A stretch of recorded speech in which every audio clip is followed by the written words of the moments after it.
Hi, today I'm gonna show you how to use the MyPhone T23 Duo on using Snap2. Syempre powered by Globe Telecom, and it's for free, and let me show you how. First, go to the menu of your MyPhone T23 Duo, then go to the Pinoy. Sa Pinoy menu, you will see the My Java.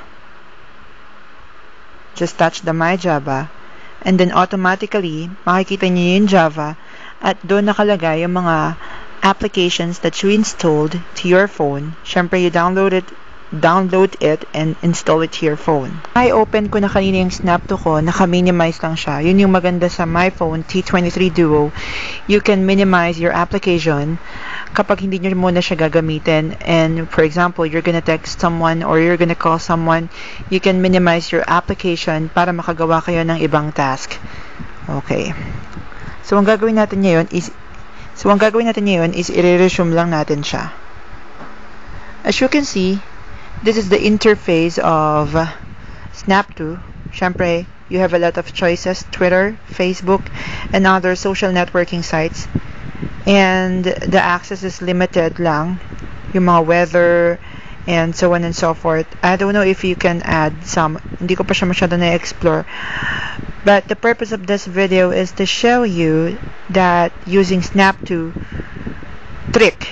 Actually, it's a Globe trick. You can use this Snap2 for free using your Globe SIM card and also your T23 Duo. For the links on how to download it and for the settings, all you have to do is just log on to Facebook and just look for MyPhone T23 Duo fan page. Okay, for example, kapag nasa interface na kayo ng Snap2 and you have a lot of choices nga, like Facebook, Twitter, and so on and so forth. Kung for example, puntayin ng Facebook. Yan. Pagpasok nyo sa Facebook interface, makikita nyo dyan yung edit field wherein you can type your status update, and then your news feed, inbox, notifications, and so on and so forth. Once na you update your status using Snap2, your Facebook friend will see that you are updated your Facebook status update via Snap2. For example, you say that, hi. Malalagay sa Facebook nyo is, hi, 1 minute ago or a minute ago via Snap2. Okay. It's very easy to use.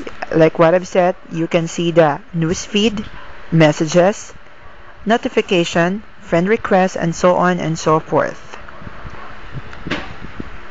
The Snap2, you can also update your Twitter using this one. All you have to do is just tap the Twitter, and then automatically mapupunta na kayo agad sa inyong Twitter home. Like sa Facebook, when you update your Twitter using the Snap2, automatically malalagay doon updated or via Snap2. You can update, you can reply to some tweets using the Snap2, and so on and so forth. Several options like what I'm doing, but once na tinouch nyo yung, for example, yung tweet ni DJ Mo Twister, you have a lot of options: view profile, retweet, reply to DJ Mo Twister, and so on and so forth. Syempre using your Snap2, and once na, for example, ni-retweet nyo or ni-replyan nyo siya, automatically malalagay nga dun is Snap2. I had fun watching this video. If you want to get the free information on how to download it and how to install it, and also the settings for your phone, all you have to do is just log on to Facebook, and then just visit facebook.com, then look for the page MyPhone T23 Duo. Nga pala, if you want to follow me on Twitter, all you have to do is just go to www.twitter.com/ilovejessg. Again, it's www.twitter.com/ilovejezg.